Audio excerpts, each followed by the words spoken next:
Hello everyone, welcome to my channel. तो अभी अब हम बात करते हैं फंडामेंटल के अंदर हमारे नेक्स्ट टॉपिक की, जो कि हमारा पोजीशन को लेकर के स्टार्ट हुई थी।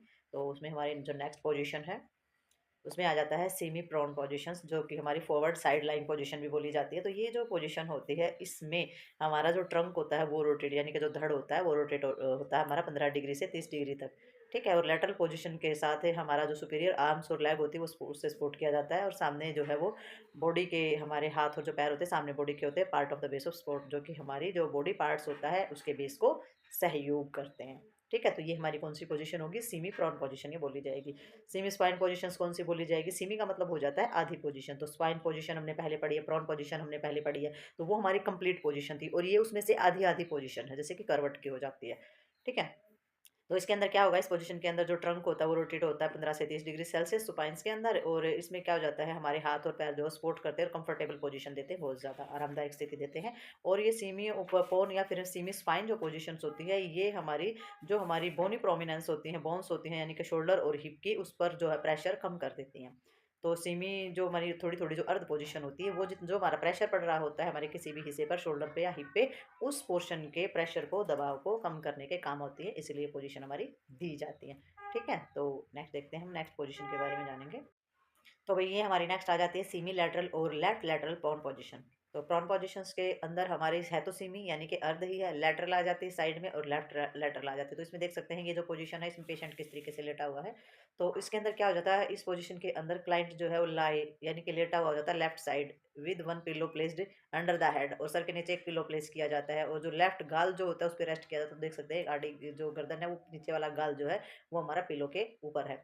ठीक है। तो लेफ्ट आर्म्स जो होती हैं वो हमारी behind back the right arms. तो इसमें देख सकते हैं कि जो हमारी आर्म्स है वो हमारी कैसे पीछे की तरफ है, और इसमें जो पोजीशन होती है कंफर्टेबल फॉर द क्लाइंट्स, और क्लाइंट के हिसाब से कंफर्टेबल पोजीशन इसमें दी जा सकती है। जो राइट आर्म्स होती है, लेफ्ट आर्म्स पीछे की हो जाती है, और लेफ्ट आर्म उसकी आरामदायक स्थिति की अकॉर्डिंग आप उसको आप दे सकते हैं। और राइट थाई जो होती है वो फिक्स्ड होती है, राइट थाई जो होती है वो फिक्स्ड होगी हमारी अगेंस्ट द एब्डोमेन्स। तो एब्डोमिनल्स के अगेंस्ट जो है वो हमारी राइट थाई आ जाती है। ठीक है। तो ये जो हमारी पोजीशन होती है इसको हम क्या बोलते हैं? सिम पोजीशंस बोलते हैं। और यूज़ कब होता है इसका? जब किसी प्रकार का वेजाइनल और रेक्टल एग्जामिनेशंस किया जाता है फीमेल्स के अंदर या मेल्स के अंदर, तो उस टाइम हमारी ये पोजीशन जो है ये दी जाती है, और ये कंफर्टेबल पोजीशंस होती है किसी भी पेशेंट के लिए। तो नेक्स्ट देखेंगे इसके अंदर हम। तो भैया अब हम देखेंगे लिथोटॉमी पोजीशन। तो भैया जो लिथोटॉमी पोजीशन जो हमारी होती है वो हमारी कैसी होती है, आगे हम डायग्राम में भी देखेंगे इसको। तो the client lie supine with hip flexed and the calves and heels parallel to the floor. तो इन्होंने बताया है कि क्लाइंट जो है वो स्पाइन के बल लेटा हुआ होता है, और हिप जो होते हैं वो हमारे इसमें फिक्स्ड होते हैं, और हील जो होती है वो समांतर होती है फ्लोर के। ठीक है। तो इसमें हील समांतर होती है, और buttocks are both off the edge of examination stable of heel of the strips. और जो बटक्स यानी कि जो हिप का जो एरिया होता है वो हमारा एग्जामिनेशन स्टेबल पर टिका हुआ होता है, और जो हील होती है वो आगे जो स्टेप यानी कि जो हुक से बनाए हुए होते हैं लेग्स, उनके अंदर फिक्स कर दी जाती है। पिलो प्लेस्ड किया जाता है सिर के नीचे। ठीक है। और लेग जो है वो सेपरेटेड, यानी कि पैर जो वो अलग अलग किया जाता है थाई से, और well fixed of the abdominals and leg of thigh. तो इसमें जो हमारे जो थाई में से या फिर एब्डोमिनल्स एरिया से हमारी जो लेग्स होती है वो अच्छी तरीके से मुड़ी हुई होती है। अब आगे हम इसको देखेंगे पोजीशन को तो हमें समझ आ जाएगा कि कहाँ से क्या मुड़ा हुआ होता है और क्या फिक्स होता है। ठीक है। तो अनकंफर्टेबल और एम्बैरेसिंग पोजीशन ये हमारी होती है, यानी कि इसमें आरामदायक स्थिति ऐसी ज़्यादा नहीं होती है, और इसमें शर्मनाक स्थिति भी होती है, पेशेंट को अच्छा नहीं लगता है इस तरीके से अपने आप को एक्सपोज करना। तो इसमें क्या रिक्वायर होती है सबसे ज़्यादा? इसमें draping the client of the privacy. तो आपने क्या करना है, आपने पेशेंट की जो प्राइवेसी है उसको बनाए रखना है, उस पर जो कपड़ा जो है वो ढक के रखना है। तो ये जो पोजीशन क्यों दी जाती है?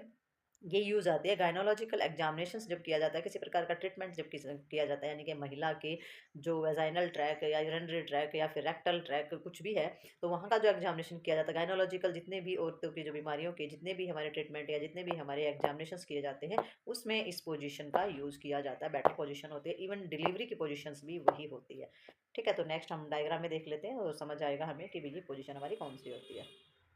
So look at this position. तो आप देख सकते हैं कि ये जो पोजीशन है ये हमारी कौन सी है और किस तरीके से इसमें पेशेंट को रखा जाता है।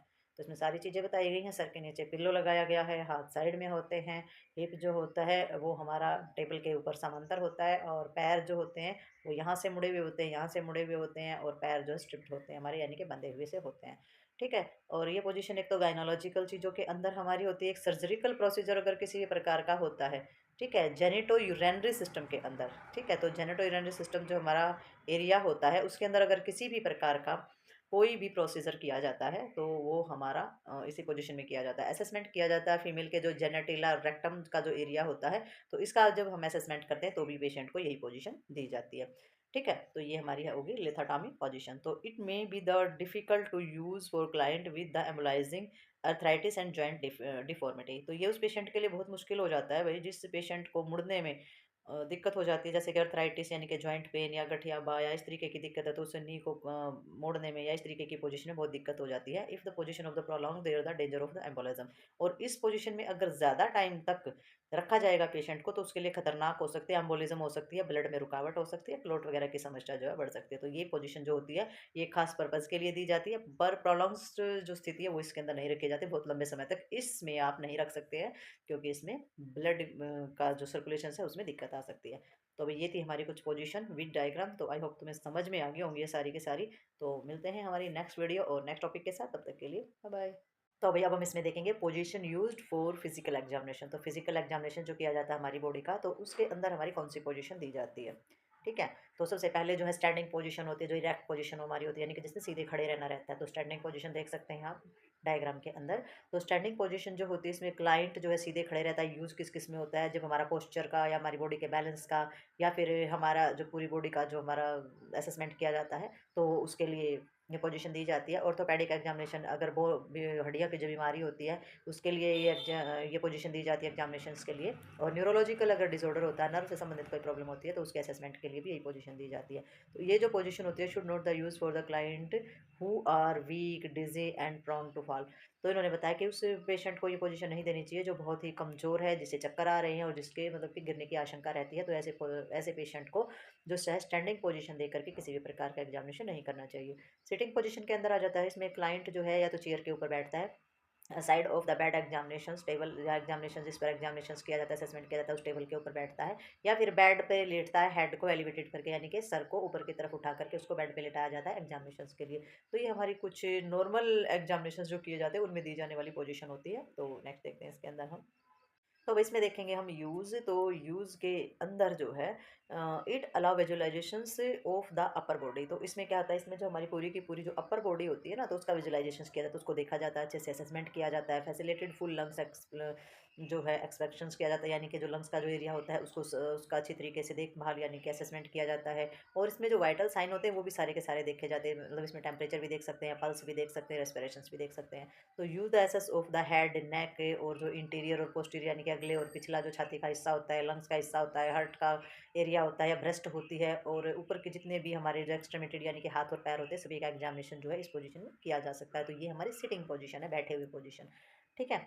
तो वही नेक्स्ट इसमें आ जाता है डोर्सल और हॉरिजॉन्टल रिकमेंड्स पोजीशंस। तो इसमें डोर्सल्स में हमारी क्या आ जाती है, ये जो पोजीशन होती है क्लाइंट को लाई फ्लैट एंड द बैक यानी कि बैक जो होती है यानी कि कमर लगा करके अच्छे तरीके से पेशेंट इसमें लेटता है विद हिज लेग टुगेदर। दोनों पैर जो है एक साथ बराबर होते हैं। No comfort device and the knee pillow air cushions cotton rents and the foot rest are used.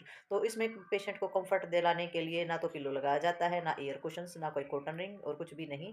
Foot rest के लिए कुछ भी इसमें यूज़ नहीं किया जाता है। सिर्फ पेशेंट का जो है एग्जामिनेशन करने के लिए सिर्फ पेशेंट को ऐसे ही सीधा इसमें लेटाया जाता है, यानी कि इसमें जो बैक पोजीशंस होती है इस तरीके से कमर टिका के लेटाया जाता है। और इसका यूज़ ये होता है कि इसमें सर से पैर तक का जो एग्जामिनेशन होता है ना पेशेंट का, वो किया जाता है। ठीक है? बिल्कुल इरेक्ट अवस्था में लेटा करके। ठीक है? तो वही नेक्स्ट देखते हैं हम इसके अंदर। तो अभी हम इसमें देखेंगे डोर्सल रेकमेंड पोजीशन। उसमें हमने हॉरिजॉन्टल देखी थी, तो इसमें हम सिर्फ डोर्सल रेकमेंड पोजीशन देखेंगे जिसमें बैक के जरिए पेशेंट को लेटाया जाता है। तो इसमें जो क्लाइंट होता है उसकी जो बैक होती है, लेग जो होती है वो सेपरेट होती है। बैक यानी कि कमर लगा के लेटाया गया है और जो लेग है वो बिल्कुल अलग अलग है, दूर दूर है। ठीक है? तो इसमें नी फ्लैक्स्ड होती है यानी कि घुटने हमारे मुड़े हुए होते हैं। सोल जो होते हैं fit flat of the board bed tables. तो इसमें इसने बताया गया है कि जो इसके तलवे होते हैं ना पैर के, वो बेड पर या टेबल पर बिल्कुल टिके हुए होते हैं, घुटने मुड़े हुए होते हैं, कमर लगी हुई होती है। ठीक है? On pillow is the placed under head. और सिर के नीचे जो है वो पिलो लगा हुआ होता है। ठीक है? असेसमेंट किया जाता है हेड का, सर का, गर्दन का और छाती के आगे वाले हिस्से का, लंग्स का, हार्ट का, ब्रेस्ट के एरिए का या हाथ पैरों का। और इसमें जो पेरिफेरल जो हमारी पल्स होती है यानी कि बाहर का जो पल्स का जो सिस्टम होता है वो सभी एग्जामिनेशन इसके अंदर किया जाता है। ठीक है? और वेजाइनल एग्जामिनेशन इसके अंदर किया जाता है। वल्वा वाला जो भाग होता है यानी कि जो फीमेल्स के अंदर जो इंटरनल पार्ट होते हैं उनका एग्जामिनेशन करने के लिए पोजीशन दी जाती है। रेक्टल एग्जामिनेशन के लिए भी यानी कि मल पास करते हैं वो एरिया का जब एग्जामिनेशन अगर करना है तो भी यही पोजीशन दी जाती है। तो ये डोर्सल रिकम्बेंट पोजीशन इसको बोला जाता है। वो हमारी हॉरिज़ॉन्टल थी, ठीक है? तो for a operative procedure of the vulva area, अगर वल्वा एरिया का किसी भी तरीके का ऑपरेशन का प्रोसीजर है या ऑपरेशंस के बाद का कोई प्रोसीजर है, जैसे कि स्टिच लगाना, स्टिच को काटना या वहाँ पर ड्रेसिंग करना, क्लीनिंग करना, तो इस तरीके के जो प्रोसीजर होते हैं वो भी इसी कंडीशन में दिए जाते हैं। कैथराइजेशंस किया जाता है यूरिनरी ब्लैडर के अंदर, यानी कि जो हमारी यूरिन की जो नली डाली जाती है, वो भी इसी पोजीशन के अंदर डाली जाती है। This position should not be used for the abdominal assessment as the cause contractions of the abdominal muscles. तो ये जो पोजीशंस होती है, ये हमारी एब्डोमिनल असेसमेंट में ये नहीं दी जानी चाहिए, क्योंकि अगर एब्डोमिनल असेसमेंट में से देंगे, वो एक कारण ये रहता है कि ये जो पोजीशन होती है इसके अंदर हमारे जो एब्डोमिनल जो मांसपेशियां होती हैं वो क्या हो जाती है, कंट्रक्शंस हो जाती है, यानी कि खिंच जाती हैं, इकट्ठी हो जाती है, संकुचन उनके अंदर हो जाता है। तो हमारा जो एब्डोमिनल असेसमेंट होता है वो इस पोजीशन में नहीं किया जाता। तो ये थी हमारी सारी की सारी पोजीशन। ये टॉपिक होता है यहीं पर खत्म। तो मिलते हैं नेक्स्ट टॉपिक में, इसलिए आगे के लिए